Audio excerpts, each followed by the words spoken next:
2001-2006 শাসনকালের অভাব অভিযোগ নিয়ে বিএনপি ওসব পাল্টা যুক্তি দিতে চায়।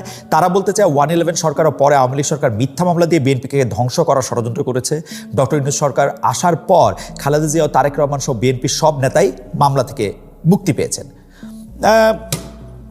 এটা হয়তো কিছুটা ঠিকও, যে মানে অনেকগুলি মামলা ছিল, যে মামলাগুলি ছিল হচ্ছে মিথ্যা, যে মামলাগুলি আসলে ছিল রাজনৈতিক উদ্দেশ্য প্রণোদিত। তবে পাশাপাশি এই কথাও ঠিক 2001 আর 2006 জোট সরকারের শাসনামলে এমন অনেক কিছুই করা হয়েছে যার কথা আসলে এখন জোট সরকার আর মনে করতে চান না, একজন আরেকজনকে দোষ দিতে চান। বিএনপির সেই সময়টার কথা মনে হলে জামাতের মনে হয় বিএনপি খুবই একটি দুর্নীতিগ্রস্ত সরকার সেই সময় ছিল। বিএনপির মনে হয় আপনাদের তো 2জন মন্ত্রী ছিলেন সেখানে, আপনারা কিছু বলেছিলেন? জোট সরকারের আমলে দুই একটা জিনিস একটু মনে করা দেই। পলিথিনের ব্যবহার নিয়ন্ত্রণের মতো পরিবেশ বান্ধব উদ্যোগ ছিল। বিভিন্ন জাতীয় পরীক্ষা নকল মুক্ত করার ক্ষেত্রে বিএনপির সাফল্য ছিল সে সময় বিএনপির সেই সরকারের, কিন্তু সেই সময়ের ভুলগুলিকে নিয়ে তাদের কোনো আত্মসমালোচনা নেই। কেন তাদের শেষ সময় সংবিধানে থাকা তত্ত্বাবধায়ক সরকার ব্যর্থ হলো, কেন 111 আসলো, এগুলি নিয়ে বিএনপি যেমন কথা বলতে চায় না, তেমনি আমাদের সুশীল সমাজও সুবিধাবাদী বলে বিগত পতিত দলগুলিকে নিয়েই বেশি সমালোচনা মুখর থাকে। অর্থাৎ এখন তারেক রহমান, বেগম খালেদা জিয়া তাদের সমালোচনার থেকে যে সরকারটা এখন পতিত, যে সরকারটা এখন নাই, তার সমালোচনাই এখন আমাদের জন্য সবচেয়ে আরামদায়ক। সামনে যে ক্ষমতায় আসবে তাদের দিকে ঝুঁকে থাকাও আমাদের জন্য অনেক আরামদায়ক। সম্ভাব্য প্রধানমন্ত্রীর কাছে গিয়ে আমাদের বাঘা সম্পাদকেরাও যেরকম হাসি, যেরকম আমি কি বলবো, মানে যেভাবে তেল শব্দটা আমি এখনো বলতে চাই না, তেল নিশ্চয়ই তারা জমায়া রাখছেন, কিন্তু হাসিতে তো তাদের মানে আমার আর কিছু বলার নাই। আসলে আমাদের বাঘা সম্পাদকদের কথা আপনারা জানেন। টাইমের প্রতিবেদনে বিএনপি ও তারেক রহমানের জন্য অনেক আশার কথাও আছে। সেখানে বলা আছে বাংলাদেশের মানুষও তার কথায় আস্থা রাখছে বলে মনে হচ্ছে। ডিসেম্বরের শেষ দিকে করা জনমত জরিপ অনুযায়ী তার দল বিএনপির প্রতি সমর্থন প্রায় 70%। অন্যদিকে নিকটতম প্রতিদ্বন্দ্বী প্রধান ইসলামপন্থী দল জামায়াত ইসলামের প্রতি সমর্থন 19%। এটা ধরেই উজ্জীবিত থাকতে পারে বিএনপির কর্মী সমর্থকেরা। টাইমের প্রতিবেদন আবার স্মরণ করিয়ে দিচ্ছে যে 2001 থেকে 2000 সাল পর্যন্ত বিএনপির শাসনামলে দুর্নীতির ধারণা সূচকে টানা 4 বছর বাংলাদেশকে বিশ্বের সবচেয়ে দুর্নীতিগ্রস্ত দেশ হিসেবে চিহ্নিত করেছিল টিআই। শেখ হাসিনাকে ক্ষমতাচ্যুত করতে গিয়ে যে প্রায় 1400 বিক্ষোভকারী প্রাণ দিয়েছেন, তাদের সেই রক্তের বিনিময়ে শেষ পর্যন্ত হয়তো আরেকজন স্বার্থপর অভিজাত ব্যক্তির উত্থান ঘটবে। এটা অবশ্য বিএনপি জোটের এখনকার নির্বাচনী প্রতিপক্ষ জামাত এনসিপির সমালোচনা সামনে এনেছে টাইম। যাই হোক, টাইম ম্যাগাজিনের সেই কথা আমি আর অগ্রসর হতে চাই না, বরং তারেক সাহেবের পডকাস্টের কথা বলি। তারেক সাহেব একটা পডকাস্ট শুরু করছেন, অ্যাটলিস্ট শুরু করছেন বলে আমার কাছে মনে হচ্ছে। সেই পডকাস্টে প্রথম পর্ব আমি দেখছি, যে পডকাস্টে উনি ফ্যামিলি কার্ড নিয়ে বলছেন। উনি ফ্যামিলি কার্ড নিয়ে বলছেন যে উনি 4 কোটি পরিবার আছে, 4 কোটি পরিবারের সবাইকেই ফ্যামিলি কার্ড দিতে চান, এবং যারা এই ফ্যামিলি কার্ড পাবেন তাদের সবাইকে 2 থেকে 2,500 টাকা, সম্ভব হলে তার চেয়ে বেশি, যার প্রয়োজন আছে সে এটাতে নেবেন, যার প্রয়োজন নাই তিনি এটি ফিরিয়ে দিবেন। কার্ড সবার কাছেই যাবে, ডিসির স্ত্রীর কাছেও যাবে, মানে যাদেরই একটি পরিবার আছে টিএনওর স্ত্রীর কাছেও যাবে, ইউএনওর স্ত্রীর কাছেও যাবে, এবং সাধারণ যে মানুষ ভ্যান চালক, রিক্সা চালক, তাদের সবার কাছে যাবে। অর্থাৎ বাংলাদেশে যদি 4 কোটি পরিবার থাকে, সে 4 কোটি ফ্যামিলি কার্ডে যাবে। ইন্টারেস্টিং, তাই না? যার দরকার নাই উনি এটা ফিরিয়ে দিবেন। আমার কাছে কিন্তু এটা মনে হয়েছে যে তারেক সাহেব এটা একদম পিওর। এটা হচ্ছে যে নারীদের ভোট টানার জন্য, ভোট নেয়ার জন্য একটা, আমি কি বলবো, যে একটা টোপ বলবো না, টোপ থাক, টোপ না বলি, একটা বিষয় সামনে রাখলেন যে যাতে নারীরা এই ভোট দিতে উৎসাহিত হন, যে বিএনপি ক্ষমতায় আসলেই বুঝি তারা একটা ফ্যামিলি কার্ড পাবেন। সেই ফ্যামিলি কার্ড দেওয়া আসলে তারা চাইলেই 2,000-2,500 টাকা করে প্রতি মাসে পাবেন, এবং 2,000-2,500 টাকা প্রতি মাসে পেলে সেটা দিয়ে তারা একটা ছোটোখাটো সঞ্চয় করতে পারবেন এবং যা করতে পারবেন, যেটা তারেক রহমান সাহেবের কথা শুনলাম। যেটা শোনার জন্য আশাই ছিলাম যে ভাই আসেন আমরা একটা নর্মাল যোগ বিয়োগ করি। যোগ বিয়োগ হচ্ছে যে ধরেন আপনি 2,000 টাকা করে দিবেন, আমি প্রথমে ধরে নিই আপনি 1 কোটি পরিবারকে দিবেন। 1 কোটি পরিবারকে দিলে আপনার 2,000 টাকা করে দিলে আপনার 2,000 কোটি টাকা প্রতি মাসে। 2,000 কোটি টাকা যদি আপনি প্রতি মাসে দেন, আপনি 12 মাসে দিবেন হচ্ছে 24,000 কোটি টাকা। 24,000 কোটি টাকাকে যদি আমরা একটু রাউন্ড করি, ধরেন এটা 25,000 কোটি টাকা। এই 25,000 কোটি টাকার যে বাজেট, সেই বাজেটের সংস্থান কোত্থেকে হবে সেটাও আপনি ভেবে রাখছেন নিশ্চয়ই। আপনার সোশ্যাল সেফটি নেটের মধ্যে থেকে সেটা ঠিক আছে। আর আমি তো এখানে 1 কোটি লোকের হিসাব করলাম, এটা যদি 2 কোটি হয় তাহলে আপনাকে দিতে হবে, বাজেটের সংস্থান রাখতে হবে 50,000 কোটি টাকা। কোথা থেকে আপনি কমাবেন বা কোন জায়গায় আপনি এটা বাড়াবেন সেটাও আপনি একটু আমাদেরকে বললেন। এই নির্বাচনের আগে যে টোপ আমি বলতে চাইলাম না, আপনি সবার জন্য এটা উন্মুক্ত রাখছেন। সবাই আমাকে ভোট দেন, ভোট দিলেই সরকারের পক্ষ থেকে আপনার প্রতি মাসে 2-2.5 হাজার টাকা করে পাবেন। এটা একটু আমাদেরকে পরিষ্কার করেন জনাব তারেক রহমান। এবং সরকারি টাকা দিয়ে, মানে এই টাকাটা কিন্তু আপনার না, এই টাকাটা সরকারের। এখন সরকারের টাকা সরকার আসার আগে আপনি ব্যবহার করতে পারেন কিনা, সেটা বলতে পারেন কিনা, সেটাও কিন্তু একটু মনে রাখবেন। কেন আমি এই কথা বলতেছি আমি আপনাদের বলি। আমরা তো যারা আপনাকে ভোট দিব তারা তো এটা নাও চাইতে পারি যে আমাদের সবাইকে আপনি ধরেন একটা সাহায্য হিসাবে আপনি 2,000 টাকা করে প্রতি মাসে দিবেন। আমরা তো কর্মসংস্থানের দিকে আমাদের জরুরিটা বেশি মনে করতে পারি। আমরা তো মনে করতে পারি যে এই ফ্যামিলি কার্ডের থেকে আমাদের চাকরি পাওয়া, আমাদের নিজের পায়ে দাঁড়ানোটা খুব বেশি দরকার। পৃথিবীর যেসব দেশে এইসব সোশ্যাল সেফটি নেটের মাধ্যমে অনেক বেশি এই নিম্নবর্গের মানুষদেরকে সরাসরি টাকা সাহায্য করেছে, তাদের কি সফলতা আমরা অনেক বেশি দেখি। আপনি এটা আমাদেরকে একটু জানাবেন যে এটা আপনার ভোটের মাঠে ঠিক আছে, আপনার ভোটাররা যদি আপনার ভোট দেয়, এটা দিয়ে যদি আপনাকে বিশ্বাস করে মানুষ যদি মনে করে 2,000-2,500 টাকা পাইতেছে, এটা ঠিক আছে, কিন্তু আমি আশা করবো যে আপনি আমাকে টাকার সংস্থাটা করতে হবে, সেইটাও আপনি আমাদের বলে দেবেন। জামায়াতে ইসলামের প্রসঙ্গে আসি। জামায়াতে ইসলামী মানে জামায়াতে ইসলামী যে আমির ডক্টর শফিকুর রহমান উনি বলছেন যে জামায়াতের আমির পদে নারী সম্ভব নয়। তো এই কথাটা কি আপনারা নতুন শুনলেন? জামায়াতের আমির পদে তো নারী সম্ভবই না। জামায়াতের আমির পদে নারী যদি সম্ভব হতো তো জামায়াতের নারী পদে আমির যে সম্ভব সেটা আপনি আগে শুনতেন। এইবারের নির্বাচনে যে জামায়াত থেকে একজন নারীকেও মনোনয়ন দেওয়া হয় নাই, সেটা সম্পর্কে উনি বলতেছেন এবার নির্বাচনে জামায়াত থেকে একজন নারীকেও মনোনয়ন দেওয়া হয়নি, এই জন্য আমরা প্রস্তুতি নিচ্ছি। জামায়াতের প্রধান পদে নারী আসা সম্ভব নয়, কিছু ক্ষেত্রে সীমাবদ্ধতা আছে, তারা দায়িত্ব পালন করতে পারবেন না, কিছু শারীরিক অসুবিধা আছে যা আমরা অস্বীকার করতে পারি না। একজন মা যখন সন্তান জন্ম দেন তিনি কিভাবে এই দায়িত্ব পালন করবেন? Very good. আমার কাছে মনে হয় উনি ঠিকই বলতেছেন। জামায়াতে ইসলামী নারীদের এভাবেই দেখেন যে নারীদের পক্ষে সর্বোচ্চ পদে যাওয়া সম্ভব না, জামাতের প্রধান হওয়া সম্ভব না, একজন প্রধানমন্ত্রী হওয়া সম্ভব না বা হওয়া উচিত না, এরকম দেখেন। আমরা ইসলামী আন্দোলনের এই যে চরমনায়ের পীর সাহেব, ওনাকেও দেখলাম যে উনি একজন নারীর সঙ্গে বসতে রাজি হন নাই। তো এইটা তো ঠিকই আছে। আপনারা যারা জামায়াতে ইসলামীকে বা ইসলামী আন্দোলনকে ভোট দিবেন তারাও তো নিশ্চয়ই জানেন এই কথা। তারা তো এই কথাটা লুকাইতেছে না। তারা তো এই কথাটা মানে আমরা তাদের কাছ থেকে এই দাবি কেন করতে বলতেছি যে ভাই আপনারা বলেন আপনারা নারীদেরকে সমান অধিকার দিবেন। নারীদেরকে তারা তখন এই প্রশ্ন জিজ্ঞেস করলে তারা বলে যে তারা নারীদেরকে আরো বেশি অধিকার দিতে চান। তারা তো এটা কখনো বলেন না যে আমরা নারীদেরকে প্রধান বানাবো, জামায়াতের আমির বানাবো, বাংলাদেশের প্রধানমন্ত্রী বানাবো।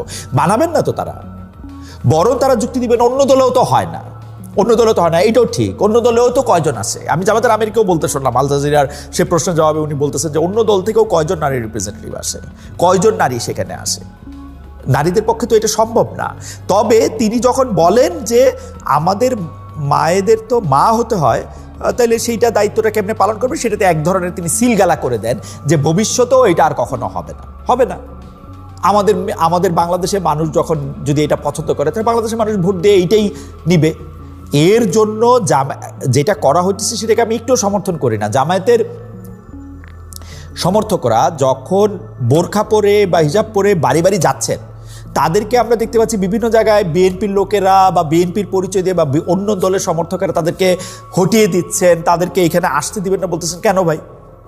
উনারা বোরখা পরে আরেকটা বাসায় যাইতে পারবে না কেন? উনারা বোরখা পরে আরেকটা বাসায় গিয়ে বুঝাবে যে ভাই জামায়াতে ইসলামী হচ্ছে এরকম, ইসলাম হচ্ছে এরকম, এই ইসলাম হচ্ছে এরকম, জামায়াতে ইসলামের ইসলাম হচ্ছে এরকম, এবং জামায়াতে ইসলামীতে ভোট দিলে আপনারা এটা পাবেন, এটা পাবেন না। এটা তাদের বলার অধিকার নাই? এটা তো তাদের বলার অধিকার আসেই। আমি মনে করি যে এটা তাদের বলার অধিকার আছে। এখন ইসলামে নারী নেতৃত্ব হারাম কি হালাল সেটা নিয়ে কিন্তু তর্ক আছে। আমরা এই তর্কের ক্ষেত্রে যেহেতু জামাত ইসলামী ইসলামী দল, ইসলামী আন্দোলন ইসলামী দল, উনার কথাও আমরা বিশ্বাস করতে পারি, আমরা তর্কটাকে জারি রাখতে পারি, জারি রাখা তর্কটাকে আসলে যারা মুফতি আছেন তাদের কাছে জানতে চাইতে পারি। এখন আপনি যেইটার থেকে আপনি বলতেছেন যে নারী নেতৃত্ব হারাম, যেই জায়গা থেকে আপনি বলতেছেন ডক্টর শফিকুর রহমান, আপনি আমার খুবই স্নেহ করেন, আপনি আমার এই প্রশ্নটা একটু জবাব দেবেন। আপনি যেই জায়গা থেকে বা যেই প্রেমিস থেকে, যেই পাটাতন থেকে আপনি বলতেছেন যে নারী নেতৃত্বে জামায়াতের প্রধান পদে নারী আসা সম্ভব নয়, কিছু ক্ষেত্রে সীমাবদ্ধতা রয়েছে, তারা দায়িত্ব পালন করতে পারবেন না, এবং তিনি আসলে দেশের প্রধানের দায়িত্ব পালন করতে আসলে নিশ্চয়ই অক্ষম, তাই না? যে জায়গা থেকে আপনি বলতেছেন, ওই জায়গা থেকে আপনি গণতন্ত্রের কথা কেমনে বলেন?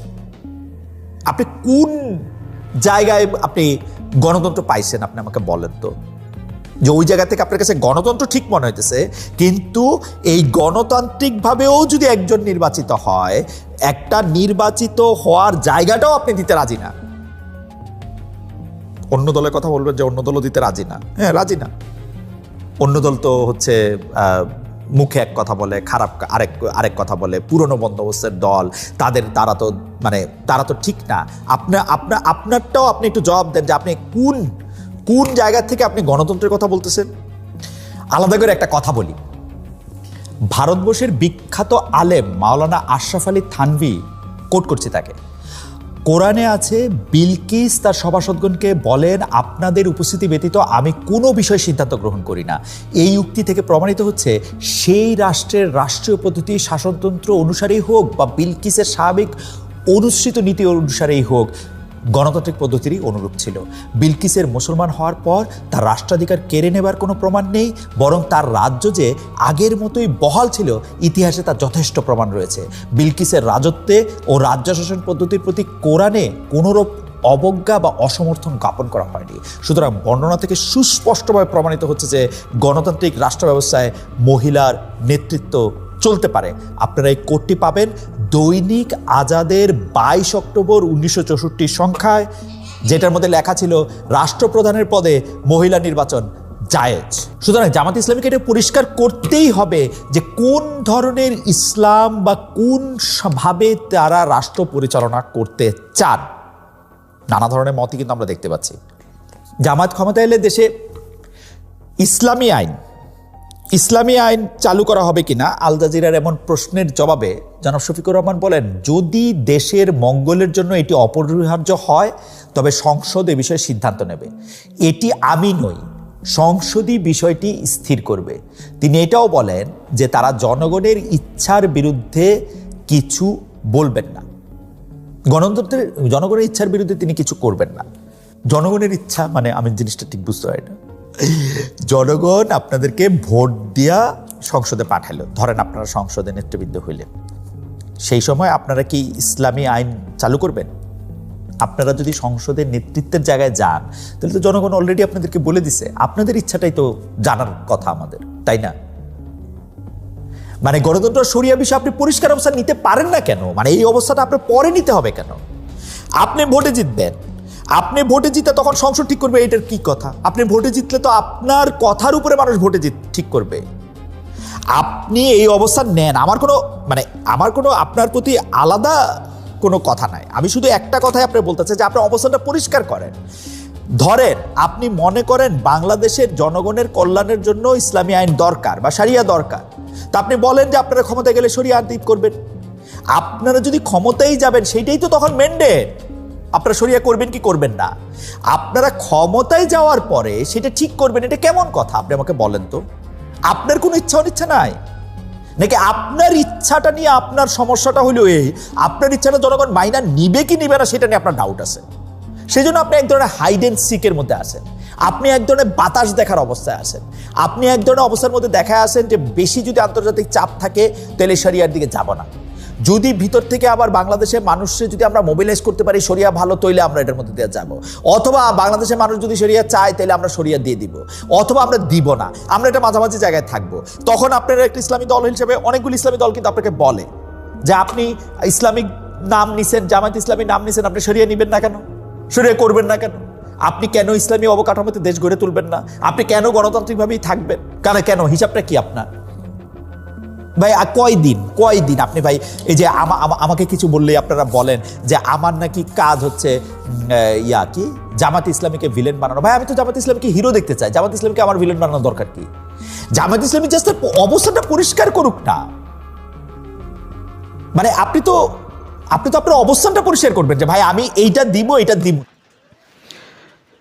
প্রিয় দর্শক, এই ভিডিওটি আপনারা শেষ পর্যন্ত দেখলেন, সেজন্য আপনাকে অনেক অনেক ধন্যবাদ। প্রিয় দর্শক, আজকের এই ভিডিওতে খালেদ মহিউদ্দিন সাহেব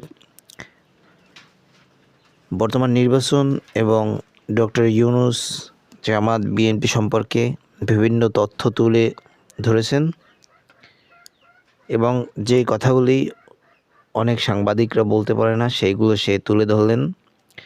আপনাদের কাছে কেমন লেগেছে সেটি অবশ্যই কমেন্ট বক্সে জানাবেন। প্রিয় দর্শক, আপনি যদি কমেন্ট বক্সে একটি কমেন্ট করেন তাহলে আপনার ওই কমেন্টে আরেকজন এসে পড়বে, সে কিন্তু অনেক কিছু বুঝতে পারবে, অনেক কিছু জানতে পারবে। আশা করি আপনারা বুঝতে পারছেন। এবং আপনি যদি একটি কমেন্ট করেন তাহলে আপনার ওই কমেন্টের ভিতর যদি কোনো প্রকার ভুল থাকে সেই ভুলটি কিন্তু সে ধরিয়ে দেবে, আপনি কিন্তু শুধরে নিতে পারবেন। প্রিয় দর্শক, যাই হোক, যদি খালেদ মহিউদ্দিন সাহেবকে ভালোবেসে থাকেন তাহলে আমাদের এই ইউটিউব চ্যানেলটিকে অবশ্যই সাবস্ক্রাইব করে দিবেন এবং তার ভিডিও যদি পরবর্তীতে পেতে চান তাহলে সাবস্ক্রাইব করে দেবেন। আপনি যদি আমাদের এই ইউটিউব চ্যানেলটি সাবস্ক্রাইব করেন তাহলে পরবর্তী ভিডিও আপলোড করার সাথে সাথে আপনার কাছে একটি নোটিফিকেশন চলে যাবে, আপনি সবার আগে আমাদের এই ভিডিওটি দেখতে পারবেন। ভালো থাকবেন, সুস্থ থাকবেন, আল্লাহ হাফেজ।